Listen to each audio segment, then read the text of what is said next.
خلق کائنات نے اپنے محبوب علیہ السلام نے ارشاد فرمایا فصلی لربک وانحر، اے میرے محبوب علیہ السلام اپنے رب دے واسطے نماز پڑھ اور قربانی کر۔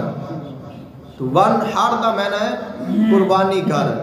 اللہ تعالیٰ نے اپنے محبوب علیہ السلام نے ارشاد فرمایا میرے حبیب نماز بھی پڑھ قربانی بھی کر، لیکن اساں بڑے دوست ایسے نے جڑے نماز تو دور رہتے ہیں لیکن قربانی دے قریب ہو جاتے ہیں۔ قربانی ضرور کا ویسے واجب ہے، قربانی کرنی چاہیے، جو صاحب استطاعت ہے ان دے قربانی کرنا واجب ہے، لیکن نماز پڑھنا فرض ہے۔ تو فرض واجب دے نالوں بڑا ہے۔ پہلے خالق کائنات نے فرمایا فصلی، اپنے رب واسطے نماز پڑھ پھر قربانی کر۔ تو اگر نماز نہیں پڑھی کلی قربانی کر لی ہے تو قربانی تو ہو جائے گی لیکن وہ مقام حاصل نہیں ہونا جو اللہ عطا کرنا چاہتا ہے۔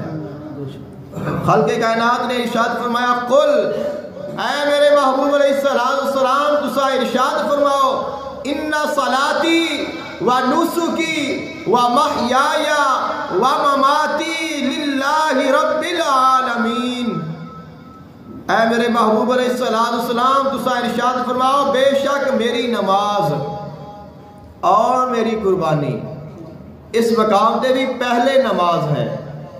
ان صلاتی، بے شک میری نماز، و نسکی اور میری قربانی، و محیایا اور میرا جینا، و مماتی اور میرا مرنا، للہ رب العالمین، اللہ واسطے جو سارے جہانہ دا رب ہے۔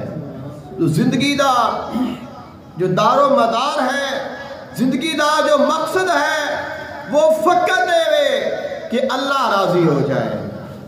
ہر عمل دی بنیاد تقوی ہے، ہر عمل دی بنیاد رضا الہی ہے، ہر عمل دا مقصد اخلاص ہے کہ مالک راضی ہو جائے۔